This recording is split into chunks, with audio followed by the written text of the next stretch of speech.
Bueno,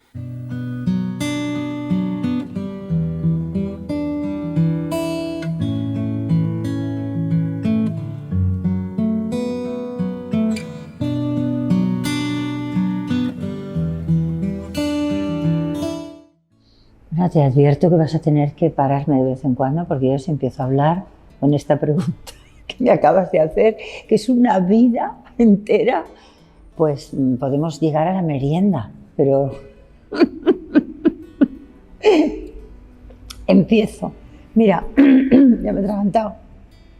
Primero te diré que tengo el atrevimiento de decirte que se llama Maui Mira Molly Bloom. ¿Por qué? Pues bueno, porque yo no soy Molly Bloom, pero sí hay algo de Molly Bloom en mí. Y yo tengo la sensación de que esta mujer que dibujó Joyce con un lápiz y escribió, porque es un personaje de ficción, obviamente, pero está escrito para ser leído. Yo creo que si Joyce ahora levantara la cabeza, sus gafitas se quedaría, yo creo que dejaría de beber alcohol una semana del shock en el que entraría, porque pienso que él nunca imaginó que este personaje, como te digo, es ficción y sale, por supuesto, de su pensamiento, de su cabeza, de su corazón, de su mundo imaginario, pero no deja de ser ficción. Ahora lo encarnara, en este caso yo, una mujer, pero tantas mujeres, pero en este caso yo, todo lo que sale por mi boca lo ha escrito él, pero yo soy una mujer real, de verdad, que está encima de un escenario y que crea una complicidad completamente diferente con el público, porque no es lo mismo la soledad del lector que coge, abre la novela y es un tú a tú maravilloso en el que nadie entra y su reacción nunca la vamos a conocer. Te estoy hablando de un lector, una lectora. Luego contará lo que quiera. Pero lo que yo hago encima de un escenario, efectivamente cobra otra dimensión distinta, ¿no? Porque es esa palabra tan bonita, encarnar. Es lo que yo hago. Encarno a esta mujer que no existe, ¿no?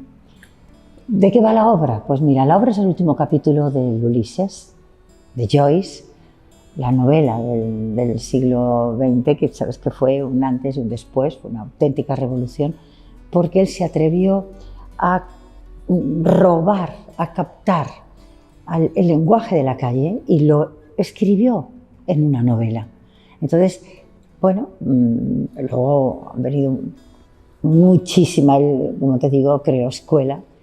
Fue una maravilla todo lo que él hizo, además el mundo en que vivió y la gente que vivieron a la vez y que estuvieron ahí con unas sinergias muy, porque se trataban, se escuchaba. Él no pudo publicar ni en el Reino Unido, no pudo publicarla, tuvo que ir a publicar, se la publicó un año después, ahora estamos celebrando 100 años de la publicación, Una mujer, en París, ¿no? Una librera de París, maravilloso, Sylvie. Bueno, el tema, como te digo, es el último capítulo. Ese último capítulo se llama Penélope. Sabes que la novela entera lo que cuenta es las 24 horas de Leopold Bloom. Molly Bloom es su mujer. Y en ese último capítulo lo que él escribe es algo brutal, descarado, descarnado, insólito, porque se atreve a entrar en ese mundo privadísimo del pensamiento íntimo que cualquier ser humano tiene, pero que se lo lleva a la tumba, como las cajas negras de los aviones, que solo se abren cuando se estrella el avión. En este caso, nunca, porque nos lo llevamos a la tumba, ¿no? Porque ese pensamiento libre de una mujer que nació en Gibraltar, pero luego le tocó lidiar en una época muy conservadora, victoriana, Inglaterra, ¿no? Inglesa, y ella encerrada en esa cama, en esos barrotes de esa cama, símbolo de cualquier mujer que acepta ese matrimonio convencional, ¿no? De cuidadora, de eterna cuidadora, que no nos queda más remedio, ¿no? Porque eso es lo que lleva consigo el matrimonio clásico, ¿no? Ella es una mujer que, aunque ese capítulo se llame Penélope, que está hablando también, nos lleva a pensar que es una mujer que espera la vuelta de su marido, porque esas 24 horas él pasa toda la noche fuera de casa, llega, le pide un desayuno con un par de huevos, ¿no? Que me encanta, un par de huevos, como si fuera un rey, piensa ella, ¿no? Pero ese pensamiento que viaja, que transita por toda esa noche de soledad, que nos habla de la soledad de esta mujer, y es todo ficción, pero yo ahora te voy a hablar como si realmente existiera, que al final es el pacto que hacemos con los espectadores, ¿no? Todo es verdad, aunque sabemos que no es verdad. Pues esta mujer en esa soledad de la noche, con ese pensamiento libre, absolutamente libre, que se atreve a escribir Joyce, nos habla de sus relaciones con su propio cuerpo, con el sexo, con su sexo, con el sexo de los hombres, con el sexo de otras mujeres, con ella. Todos son deseos insatisfechos que ella sabe que no pueden ocurrir, pero sí los puede imaginar, sí los puede pensar, sí los puede desear. Nos habla de su absoluta necesidad de conocimiento, de haber estudiado, de haber podido estudiar. Una mujer que se casa y sobre todo, bueno, estamos en la época de la misma Virginia Woolf, ¿no? Que ya lo cuenta, que las mujeres no entraban en las universidades. Nos habla de su deseo de estudiar completamente insatisfecho. Mira lo que está pasando hoy. Nos habla de la guerra. Ella no entiende por qué. ¿Por qué en la guerra no se firma la paz al principio? No lo comprende. No entiende estos políticos que hablan y no hacen nada. Y bueno, es todo lo que pasa. Todo esto está escrito hace 100 años. ¿Por qué las mujeres, a medida que van teniendo edad y cuando llegan a viejas, dice ella, imagínate, dicho por mí, somos tiradas directamente al cubo de la basura? Ya no. ¿Por qué dependemos económicamente de los hombres? ¿Qué podemos hacer para que esa dependencia se acabe? Todo eso son pensamientos y deseos lacerantes porque son insatisfechos. Yo me di cuenta de que persisten bueno, si miras el paisaje del planeta te puedes morir, ¿no?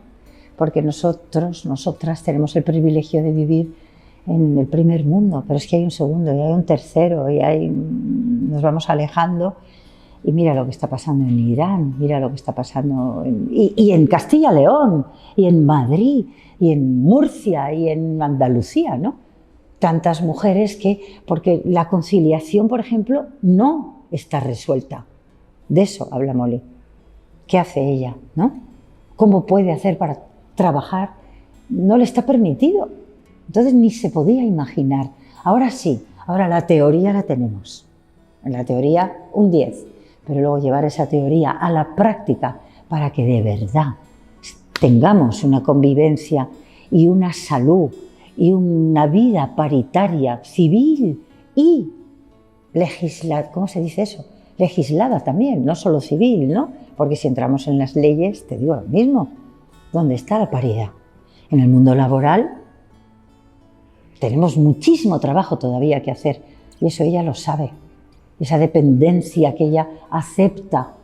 Pero hay algo que yo creí que todo eso tenía que contarlo desde hoy, desde mi 78, porque este texto lo puede decir igual una mujer a los 40, a los 50, a los 60, a los 70, a lo mejor yo a los 90, si puedo, lo volveré a decir.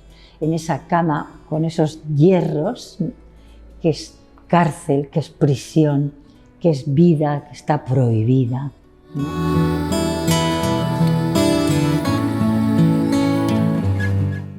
Molly Bloom, yo te diría que como todo clásico, viaja impoluto. El texto de Joyce, ese texto dibuja a esta mujer en su pensamiento, en su comportamiento, en sus emociones, ¿no? Y efectivamente esta es la magia del teatro, ¿no? Que el teatro, un texto, es negro sobre blanco. No existe. No es un fin en sí mismo. En este caso sí, porque estamos hablando de una novela, pero vamos a considerarlo como si fuera un texto teatral. De hecho, ha nacido teatro de ese texto de Joyce, ¿no? De ese último capítulo, porque Molly Bloom se está haciendo, yo que sé, desde hace muchos años en Europa. En este país fui yo la primera que lo hizo en el año 80, ¿no? Por una idea genial de Sanchis Sinisterra, que le doy las gracias, porque sin él no estaría yo aquí haciendo esto, ¿no? Efectivamente, lo que tú dices, ese texto viaja, porque es un clásico. Y, como te digo, un texto dramático y teatral es negro sobre blanco, escrito, nada más. Luego tiene que hacer un viaje para llegar a la realidad del escenario, a la verdad del escenario. Y ese es el viaje que hemos hecho en este caso Marta Torres y yo, haciendo una dramaturgia nueva, porque ten en cuenta que el capítulo son 24.000 palabras, yo digo 7.400. Si dijera las 24.000, pues tendría que tener los del SAMUR esperándome en la puerta, directamente, porque no podría. Entonces, pero el texto sí, el texto viaja impoluto, ese negro sobre blanco. Y yo le doy el presente, yo le doy su parte de contemporaneidad y se convierte en una mujer del siglo XXI, se convierte en una mujer de noviembre, que vamos a entrar, del año 2022. Esa contemporaneidad se la hemos dado Marta Torres y yo.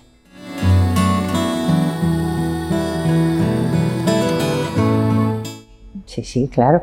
Ten en cuenta que hay muchas risas, muchas risas. Nos reímos mucho precisamente porque esa contemporaneidad le doy yo ahora, haciéndolo ahora. Claro, la mirada es diferente, cosas que yo antes, cuando era una jovencita, decía este texto en los años 80, surfeaba por el texto. No tenía suficiente conciencia de lo que estaba diciendo. Ahora sí. Y entonces ahora todo cambia porque hay cosas que antes me parecían muy dramáticas y muy trágicas y ahora nos reímos, espectadores y yo, nos hace mucha gracia, son realmente divertidas, ¿no? En cambio, otras son mucho más crudas, mucho más duras. Entonces, cuando lo hice por primera vez fue una revolución. Ahora te diría, porque bueno, es un texto desordenado, procaz, sin ningún respeto a nada, porque no hay filtro. Ella solo se respeta a sí misma, nada más, ¿no? Lo demás dice lo que realmente es atracada por su propio pensamiento, lo que le preocupa y le ocupa, ¿no?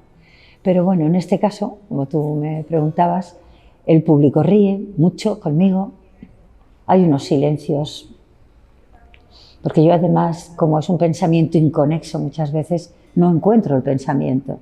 Bueno, trabajando como actriz, porque la verdad es que tengo el texto debajo de la cama, porque me da pánico perderme, porque como no hay una historia continuada, si me pierdo pienso que no voy a saber volver, porque el pensamiento, como te digo, es completamente desbordante, desordenado, sorprendente, que también sorprende al espectador y a la espectadora, y claro, al público. Pero sí te digo que hay silencios sobrecogedores, hay mucha angustia, porque hay momentos muy duros, mucho sexualmente hablando, ¿no? Hay momentos, pero hay otros momentos tan ricos, tan bellos, ¿no? Yo siento que el público lo entiende, está conmigo, porque las mujeres yo creo que tenemos un pacto con la vida.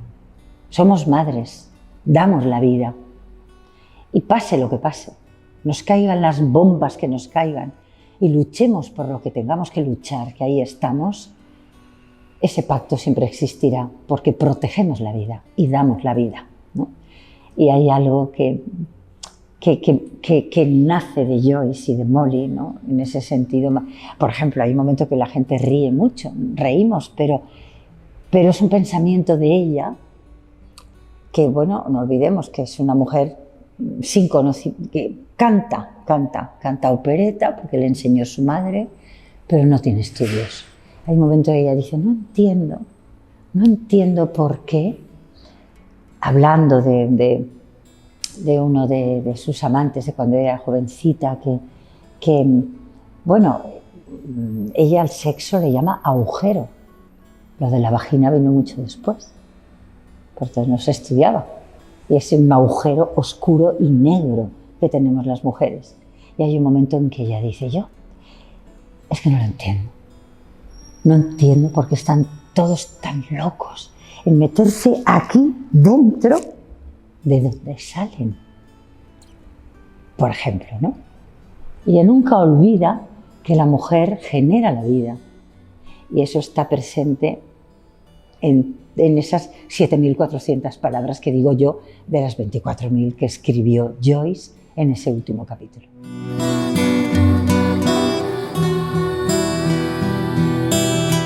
Pues mira, por ejemplo, seguir trabajando con Lola. Eso siempre me quedará y siempre será un regalo cósmico, ¿sabes? Ahora que estoy jugando al terror cósmico, porque estrenamos el 2 de diciembre una película de Jaume Balagueró, producida por Alex de la Iglesia, lo hemos estrenado en Sitges, se llama Venus, con una actriz jovencísima maravillosa, Esther Expósito, un descubrimiento para mí. Pero bueno, ese cósmico, ahora me he ido al terror cósmico porque verdaderamente espero seguir, por ejemplo, para mí dirigir a Lola es un regalo cósmico, como te decía, porque primero un placer, solo verla, observarla, pero luego no sabes lo que yo aprendo de ella y con ella. Además somos amigas, que eso ya hace un cóctel maravilloso. Y qué te voy a decir de Ana Labordeta y de Lola Baldrich. Pues para mí me doy besos por haberles ofrecido el proyecto y porque ellas lo hayan aceptado, porque yo siempre pienso que la mayor responsabilidad de una directora, en este caso, es hacer un buen reparto. Entonces, Lola,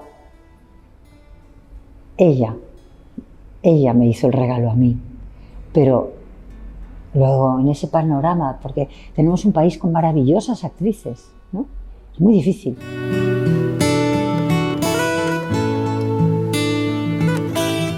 Pues mira, si vamos a jóvenes, hay maravillas, porque están cada vez, yo creo que es un país muy talentoso y además con mucho esfuerzo, porque no lo tenemos nada fácil, ¿no?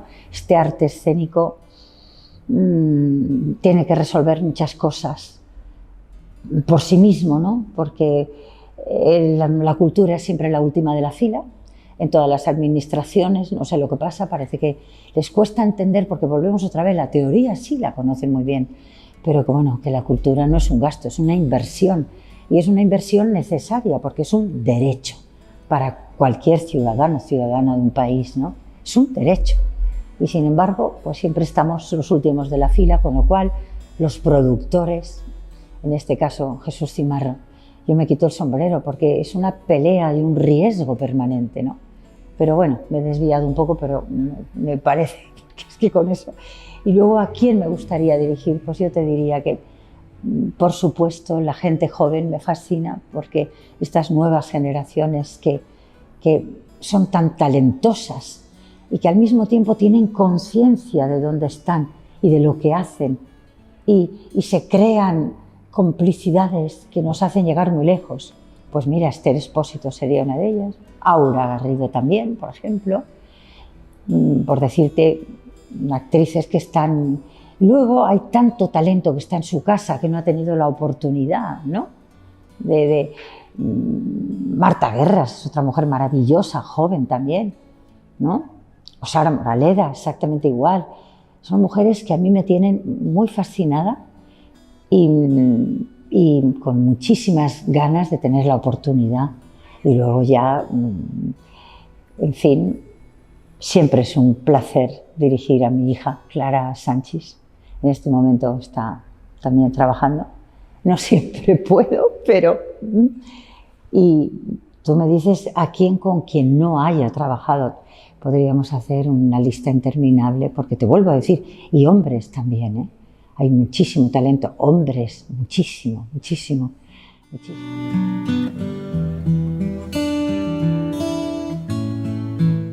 Mira, conciencia. Le pido sobre todo conciencia.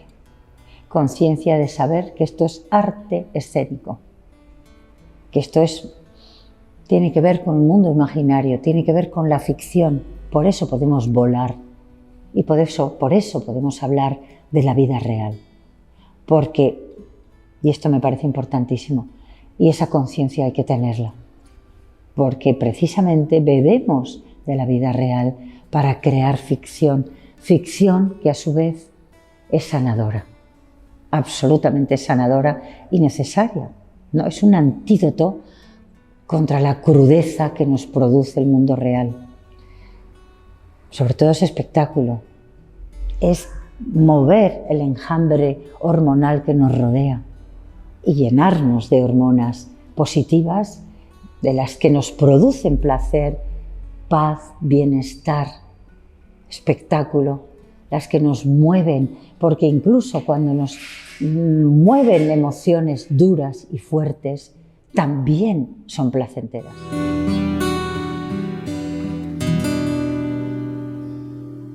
Mira, después de haber hecho Molly Bloom con 78 años, sí, yo creo que ahora me he dado cuenta de que lo que importa es el texto y desde dónde se dice, y efectivamente el paisaje físico también es muy importante, pero en este caso hay algo para mí que lo supera, ¿no? Mi madre, lo último que me dijo cuando se estaba yendo, porque ella se fue desde su sillón, que ahora tengo yo, en su casa, ella me dijo, ¿sabes qué, Maui?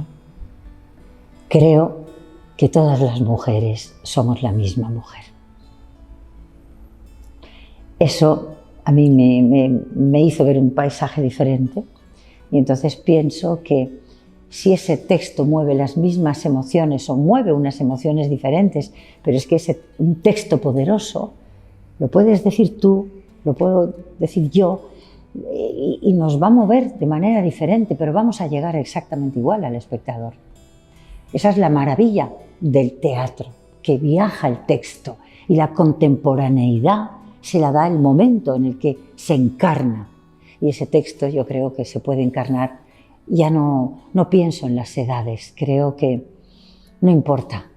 Puedes tener una Penélope, Belén Rueda, hace 2 años en Mérida, puedes tener una Penélope de 18 o una Penélope de 70, no importa, porque al espectador va a hacer el mismo viaje contigo, ¿no?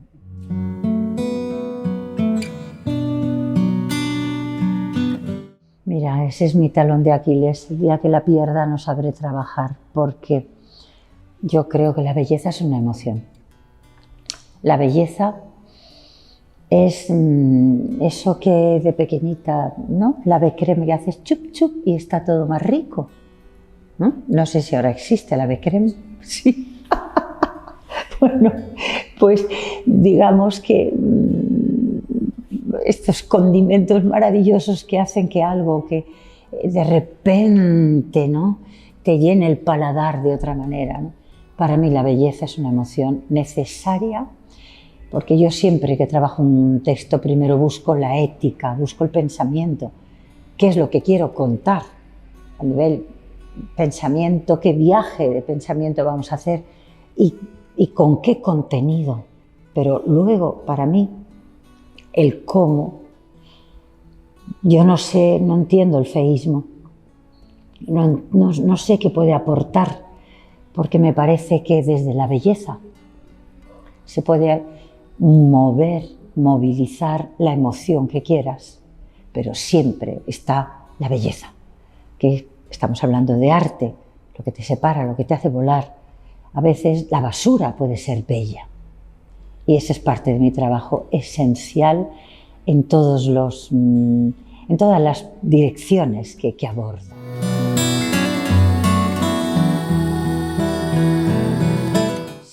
Sí, muchas veces, muchísimas. Mira cómo me cojo la cabeza. Claro que he tropezado en la misma piedra, claro que sí. ¿Sabes qué pasa? Que yo también tengo una parte muy ingenua. Una parte muy ingenua, y gracias a esa ingenuidad estoy aquí. Porque, ¿sabes? Que a veces cuando la ingenuidad te lleva a confiar, te lleva a no ver el abismo, a no ver el peligro, y precisamente porque no ves el abismo ni el peligro te lanzas, ¿no? Pero esa ingenuidad también me ha llevado a equivocarme y me han traicionado muchas veces, pero creo que al final, porque eso me hace sufrir, porque, ¿cómo te diría yo? Yo creo que el pasado está ahí, forma parte del presente. Igual que desde la suma del pasado y el presente lanzamos el futuro, ¿no? O sea, a mí me parece que ahí creo mucho en la física cuántica, ¿no? Está todo suma y es muy difícil separar esos tiempos. Y efectivamente yo ahora creo que estoy aprendiendo a sufrir menos, pero no olvido. No puedo olvidar porque es parte de mi vida, es parte de mí. Y no puedo olvidar, entre otras cosas, nadie puede olvidar. Bueno, hay veces que el cerebro te protege y tienes olvidos precisamente por estrategia, porque te proteges tú misma, ¿no? Pero la verdad es que yo intento no sufrir, pero eso forma parte de mi vida y efectivamente a veces he confiado en proyectos, en personas y luego he pensado que me equivocaba yo y he vuelto a confiar. Y llega un momento en que te das cuenta de que la ingenuidad te está borrando la vista, ¿no? Estas gafas que llevo yo, que son graduadas, que por eso me las tengo que poner, pero a veces te nubla el amor, te nubla la ilusión, te nubla quizá también un cierto o excesivo orgullo, ¿no? Pensar que no te equivocas, hasta que al final tienes que acogerte a esa maravillosa palabra, humildad, que me enseñaron las monjas, que no es lo mismo que humillación, no, es humildad, saber dónde estás, me he equivocado, hasta aquí, ¿no?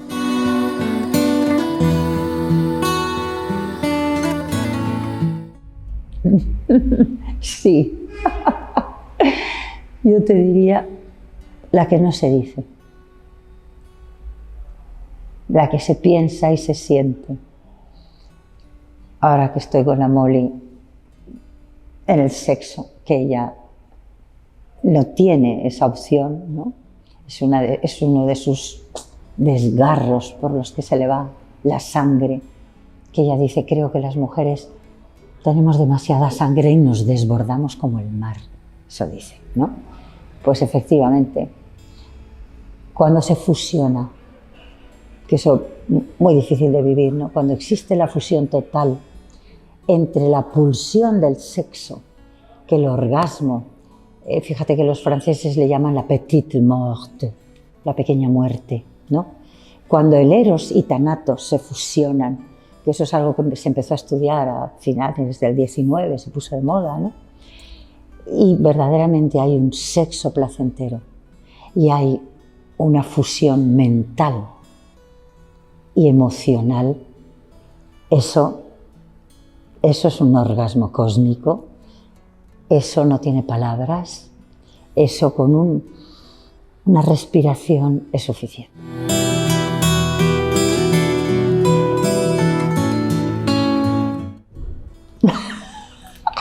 Mira que lo anterior me ha salido bastante bien, porque tengo ahí a mi Joyce y a mi Molly dándome fuerza, pero esto sí que es un brete, un membrete, y aquella no. Me has dicho la verdad y el amor. Yo te diría que es que si el amor es real, hay verdad. Volvemos otra vez a la fusión. Amor sin verdad no existe. Porque amor sin verdad es igual a traición.